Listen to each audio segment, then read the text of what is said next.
Hannah, instructor at the Baum School of Art with another episode of Artist in Your Residence.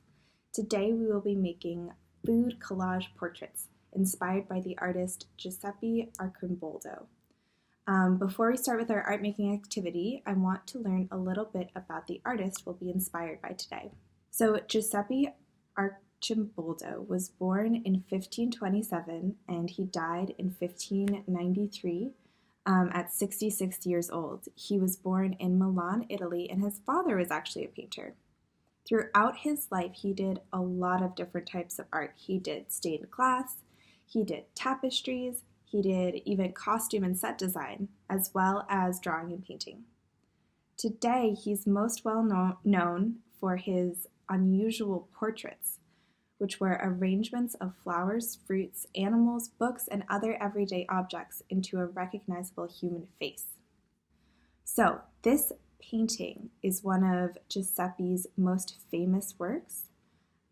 It's the painting of an emperor as a Roman god of the harvest and nature, and all his features are made from fruit and vegetables and flowers. Let's look at another painting of his. This one is a little different. So this painting is called The Librarian. Why do you think Arcimboldo made this portrait out of books? So now that we learned a little bit about Giuseppe Arcimboldo, we are going to make our own food, object, fruit, vegetable portraits. When Giuseppe made his portraits, he would actually arrange all the fruits and vegetables into almost a sculpture, and then he would paint that. We are going to be doing it with collage. So the materials you will need are a piece of paper, pencil, scissors, glue stick, and some kind of drawing materials. I have my colored pencils. You could use pens, markers, whatever you like, crayons. The last material we're going to need is collage materials. So this is pretty much whatever you have in your house that you can use. I'm going to be using some junk mail stuff. I get a ton of these in the mail, and I think they're going to be perfect for this project because they have a lot of fruits and vegetables. They have a lot of different objects, all nicely separated. It'll be easy to cut out. So if you have something like that, you can use that. I also have some things that I've cut out of magazines. If you have any old magazines lying around, you can find a lot of really cool stuff in there. I've got some gemstones, this kind of coral stuff I might use. So look around your house, see what you can find, see what you can use. So the first thing you're going to do is you are going to sketch a portrait. I'm doing a self-portrait, but it could be anyone. So I sketched really lightly, pretty simply, just a little self-portrait. It's filling up most of the paper. If you make it really tiny, it's going to be hard to find objects that fit in.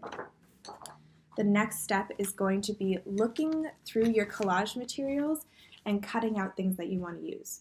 So with Arcimboldo's portraits, he had a theme for them. So there was the emperor that he painted as this Roman god of nature and the harvest. The librarian he painted with all books. So you can choose things that are going to give your portrait personality. Maybe if you are painting a portrait of a farmer, you might want to do all farm tools. Maybe if you love summer, you might want to do just foods that remind you of summer.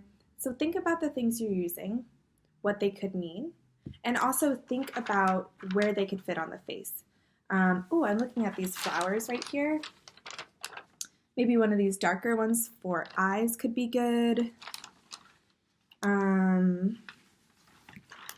Maybe something like a tulip for a nose.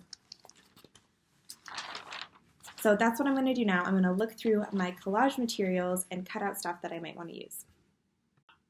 So once you have gathered your collage materials, you're going to start laying them out on your sketch. This is what I have so far. I was looking for fruits and flowers and vegetables, a really natural, springy theme.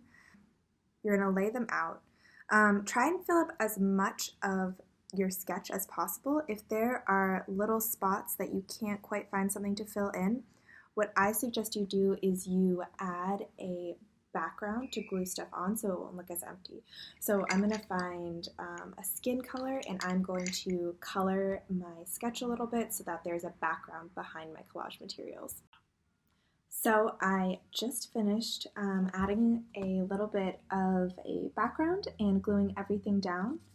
The last thing I'm going to do is I'm going to go back in with some Sharpie or a pen and just darken up like the eyebrows, maybe around the lips, a couple more details, and then I'll be done. So I just went in and added my finishing touches, darkened up some of the features, and now I'm done. If you want to, you can do a background either with your drawing materials or even with collage. But this is my finished project. I hope you enjoyed this episode of Artist in Your Residence with the Baum School of Art. I will see you next time. Until then, stay safe and stay creative. Bye!